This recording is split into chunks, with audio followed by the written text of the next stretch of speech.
지난 한 해 보이스피싱 범죄 피해 금액 규모가 역대 최대라고 하는데요. 알면서도 당하는 보이스피싱 범죄, 어떻게 예방할 수 있는지 알아보겠습니다. 경기 남부경찰청 조인나 경사, 이기광 의경 자리에 함께했습니다. 어서 오세요. 안녕하세요. 네, 안녕하세요. 경기 남부청 조인나 경사입니다. 네. 이기광 의경입니다. 네. 본격적인 이야기에 앞서서 반가운 얼굴이죠. 그룹 하이라이트의 이기광 의경 나오셨는데 요즘 어떻게 지내고 계신가요? 지금 이제 경기 남부청 기동 이중대 소속으로 열심히 군복무를 하고 있고요.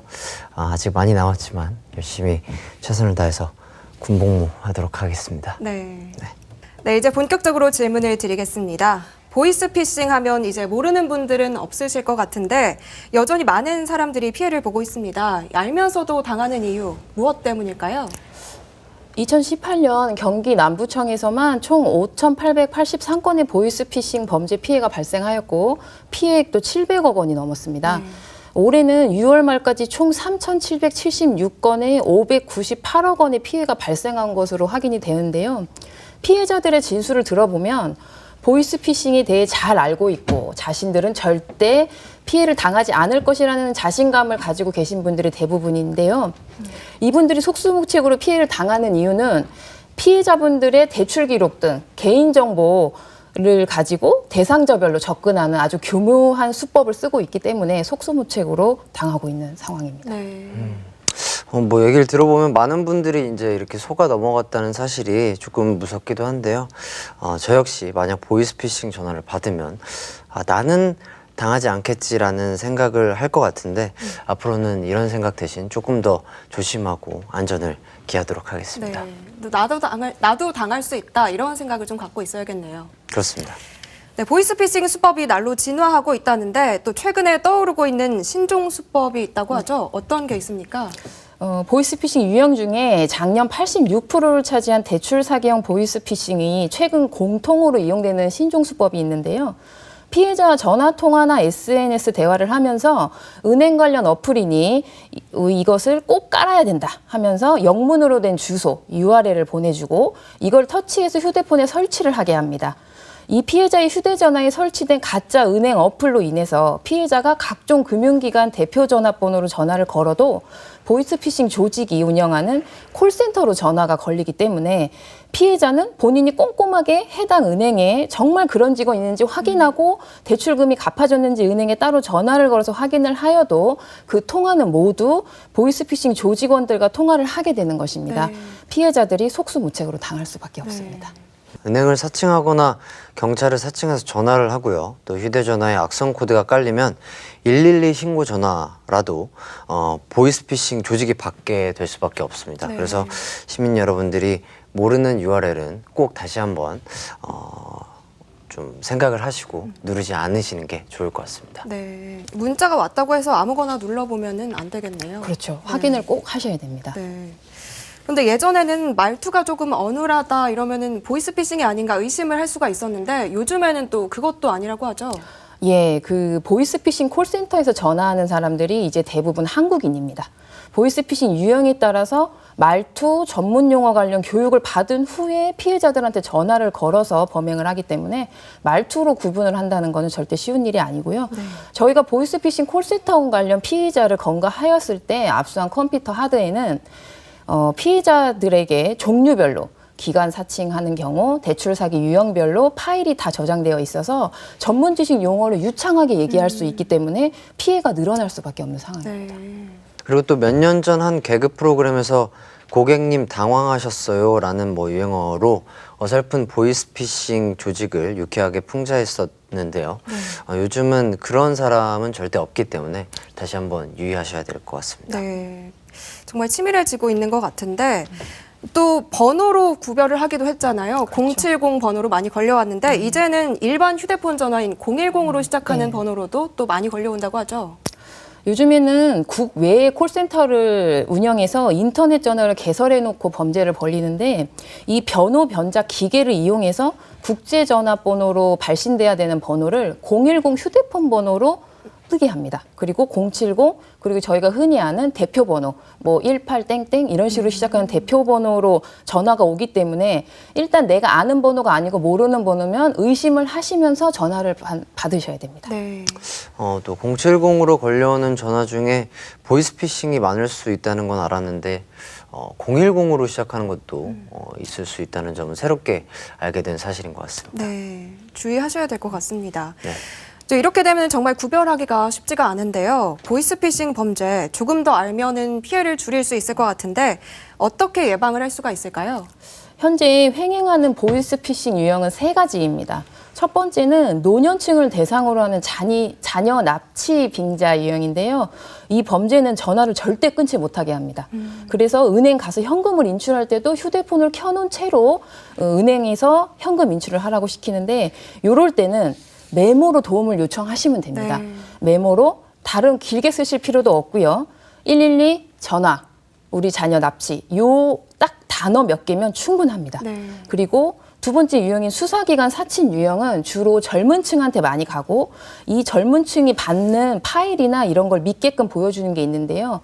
경찰관하고 수사기관이 쓰는 수사 서식을 보내주는데 이 수사 서식에 본인의 이름을 입력하게 합니다. 그러면 본인의 이름을 입력하면 이 수사 서식들이 본인 이름으로 바뀝니다. 네. 이때 조금만 기지를 발휘해서 내 이름이 아닌 옆에 있는 사람을 입력해보면 그 사람 이름으로 싹 다 이름이 바뀝니다. 그 포인트만 놓치지 않으시면 기관 사칭 유형의 젊은 분들이 예방할 수 있는 충분한 그리고 단서가 될 텐데요.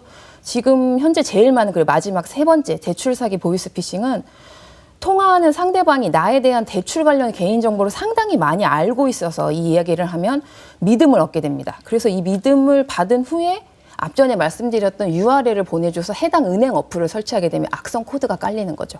그래서 이때는 내가 무언가를 악성 코드를 깔았지만 은행 어플이 깔려 있지만 뭔가를 확인하고 싶을 때는 옆에 주위 사람의 휴대폰이나 그리고 그냥 설치되어 있는 유선 전화를 이용해서 해당 은행에 걸어보시면 그런 직원이 근무하는 사실이 없다는 걸 확인하시게 될 겁니다. 네. 바로 그때 악성 어플을 제일 먼저 지워주시면 돈도 이체 안 하시고 대출 사기를 가장 예방할 수 있는 근본적인 방법이라고 생각합니다. 모든 과정들이 이렇게 굉장히 체계적으로 진행되는 만큼 미리 생각하고 있지 않으면 대처하기가 쉽지 않을 것 같은데요. 오늘 이 방송을 보시는 시청자분들께서는 꼭 기억해 두셨다가 절대 피해를 입지 않으셨으면 좋겠습니다. 특히 땡땡지검 이기광 검사입니다. 이런 말은 정말 말도 안 되는 말이기 때문에 꼭 주의하시기 바라겠습니다. 네. 이렇게 상황 예시를 들어서 설명을 해주시니까 더 이해가 잘 되는데요. 이렇게 금전적인 피해 이외에도 자신도 모르게 이 보이스피싱 조직원으로 가담하기도 한다는데 어떤 경우입니까? 그렇죠. 요즘은 아르바이트나 구직 활동을 온라인을 통해서 하는 경우가 많은데요. 이제 본인이 이력서를 올려놓으면 연락이 옵니다. 정식적인 면접 절차 없이 사무실에 외국에 있다며 단기 고수익 알바를 제안받은 경우에 일단 의심을 해주셔야 됩니다. 네. 이들은 며칠에 걸쳐서 이 회사에 관한 믿음을 일단 심어줍니다. 그러고 나서 본인의 신용도를 확인을 빌미로 체크카드를 요구를 합니다. 본인 체크카드를 택배, 퀵, 그리고 회사 직원을 가장한 사람한테 전달하게끔 하는데요.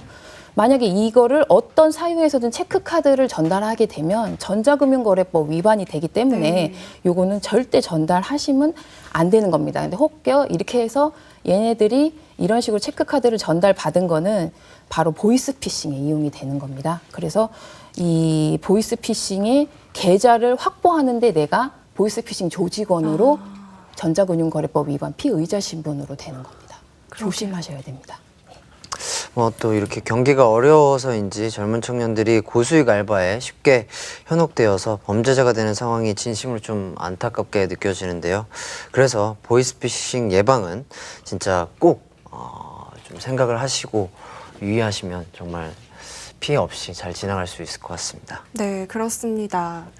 그런데 최근에는 이 청소년들도 보이스피싱 범죄 유혹에 쉽게 빠진다는 얘기를 들었는데 실제로 어떤 사례들이 있습니까? 진짜 요즘은 보이스피싱 피해자가 아니라 피의자의 연령층이 점점 낮아지고 있어요. 저희도 수사를 하다가 깜짝 놀랐는데요. 저희가 만난 청소년들 중에서는 이 피해자가 현금 뭉치를 준비하면 이 현금을 수거하는 일을 하고 있었는데 이 보이스피싱 범죄 조직원들은 피의자 청소년들에게 일단은 깔끔한 복장을 요구를 하고 네. 우리가 가는 곳으로 그 준비된 서류를 줍니다. 금융위원회라고 위조된 서류, 그리고 금융위원회 명패까지 준비를 하면서 그 청소년들의 증명사진을 거기다 붙이게 합니다. 그래서 그거를 메고 피해자한테 가서 금융위원회라고 조작된 서류에 서명을 받아갖고 오면 수당을 10만 원 단위로 끊어서 줍니다. 상당히 고수익이죠. 네. 청소년들이 벌 수 있는. 그래서 그거를 10만 원 수당을 떼고 그 범죄자들이 알려주는 계좌로 무통장 입금을 합니다. 이렇게 되면 해보니까 금방 돈을 벌 수 있기 때문에 친구들한테 얘기를 합니다. 그래서 친구들이 그래? 그럼 같이 하자 하면서 이거 2인 1조가 돼버리는 겁니다. 그래서 이 청소년분들은 이 쉽게 돈을 번다. 그렇지. 그렇게 1회만 거두었을 때 돈 10만 원씩 주는 알바는 어디도 없지 그러게요. 않습니까? 조심해 주셔야 됩니다. 네, 저도 청소년들이 이렇게 쉽게 범죄에 가담한다는 사실이 놀라울 뿐인데요. 특히 고등학생이 그랬다는 사실이 좀 믿기지가 않을 뿐더러, 그리고 또 돈의 유혹에 앞서서 이제 청소년 여러분들의 미래가 조금 망가지는 그런 짓은 꼭 삼가해 주셨으면 좋겠습니다. 네. 뭐 청소년이니까 처벌받지 않는다 이런 생각은 아예 하지도 않아야겠습니다. 그렇습니다. 네, 마지막으로 만약에 보이스피싱 범죄를 당하게 됐을 때 가장 먼저 어떻게 대처하면 되는지 알려주시죠. 가장 먼저 112 가장 기본입니다. 눌러주시되 제가 아까 처음에 말씀드린 뭔가를 내 휴대폰에 깔은 것 같다 하시면 주변에 있는 유선전화, 그 지인의 휴대폰을 빌리셔서 112로 딱 전화를 해서 상황 설명을 해주시면 저희 112에서 한 라인으로 상대방 계좌를 지급정지 시킬 수 있도록 바로 도와드립니다. 네. 그리고 이 지급정지를 한 후에는 가까운 경찰서에 방문하셔서 사건 접수를 해주시면 되고요. 이 사건 접수 후에 그 피해 환급금, 이제 지급정지를 했으니 내 돈을 찾아야 되는 절차가 궁금하신 분은 금융감독원 콜센터 1332에 문의해 주시면 됩니다. 네, 매일 10억 원의 피해가 발생하는 보이스피싱, 의심하고 전화 끊고 확인하고 이 세 가지만 좀 기억하시면 예방하실 수 있습니다. 꼭 기억해 주시기 바라겠습니다. 네, 꼭 기억하셔야겠습니다. 시청자 여러분들께서는 오늘 뉴스 분석 내용 잘 기억하셔서 보이스피싱 범죄 피해보는 일 없으셨으면 좋겠습니다. 뉴스 분석 여기까지 하겠습니다. 경기 남부경찰청 조인나 경사, 이기광 의경 수고하셨습니다.